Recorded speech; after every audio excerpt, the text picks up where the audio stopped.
Bonjour à tous. Aujourd'hui, je vous propose 5 minutes pour comprendre la protection de ressources.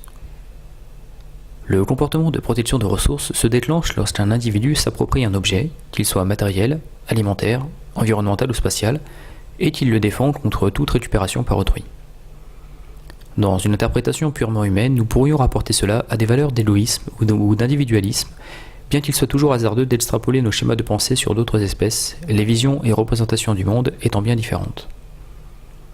Cette défense, donc, peut se diviser en deux temps.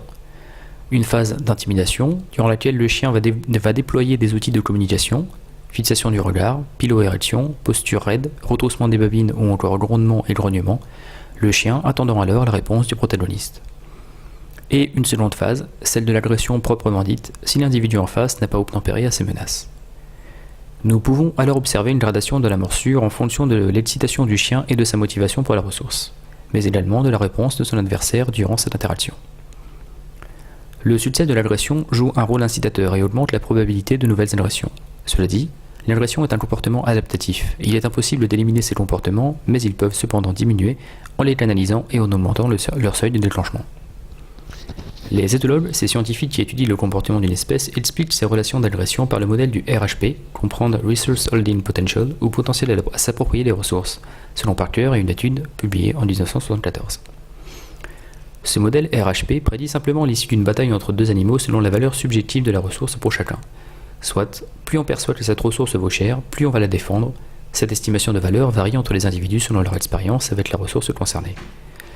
C'est celui qui considère le plus la ressource comme sienne qui va le plus s'investir dans sa protection et qui remportera certainement le conflit. Ce modèle du RHP peut également prédire l'apparition d'une hiérarchie suivant l'histoire des rencontres entre les animaux. Ceci peut expliquer pourquoi, lorsque l'on sépare puis reforme des groupes après un certain temps, la hiérarchie peut changer du tout au tout. Les valeurs subjectives des ressources ont pu changer, tout comme l'état physiologique des individus qui ont pu avoir d'autres interactions avec des cons spécifiques qui leur ont donné un tempérament plus fort, etc., etc. Pour revenir sur la problématique comportementale engendrée par la protection de ressources chez le chien de compagnie, il existe un certain nombre d'outils adaptables individuellement. Dans un cadre de prévention, la première chose à faire est de vous informer sur la communication canine afin de détecter les messages que vous envoie votre chien. Rassemblés sur des groupes tels que signaux d'apaisement ou d'évitement, il est intéressant d'apprendre le langage canin afin d'éviter toute agression, qu'elle soit liée au contexte du RHP ou d'un autre ordre. Mise à distance, agression par peur, par mise en distanciation, etc., etc. Être capable de comprendre et de lire un chien devrait être une base à acquérir pour tous les propriétaires.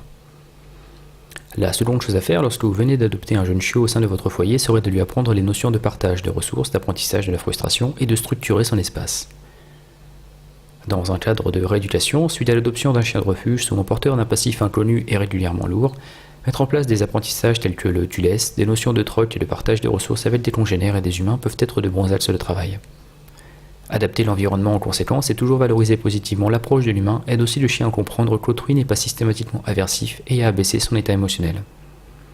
Faire appel à un éducateur canin compétent est une bonne façon de prévenir ou d'anticiper de futurs problèmes, tout comme de mettre en place des protocoles de rééducation optimale en prenant en compte l'environnement de vie de votre chien et les relations au sein de la famille. Pour finir, retenez qu'un chien adoptant un comportement de protection de ressources ne recherche en rien à vouloir affirmer un quelconque rôle de dominant ou d'alpha dans sa relation avec vous, et que ce type d'interaction n'a pas pour finalité de déstructurer la hiérarchie mise en place au sein de la famille. Je reviendrai d'ailleurs sur ces notions de hiérarchie et de dominance dans une prochaine vidéo.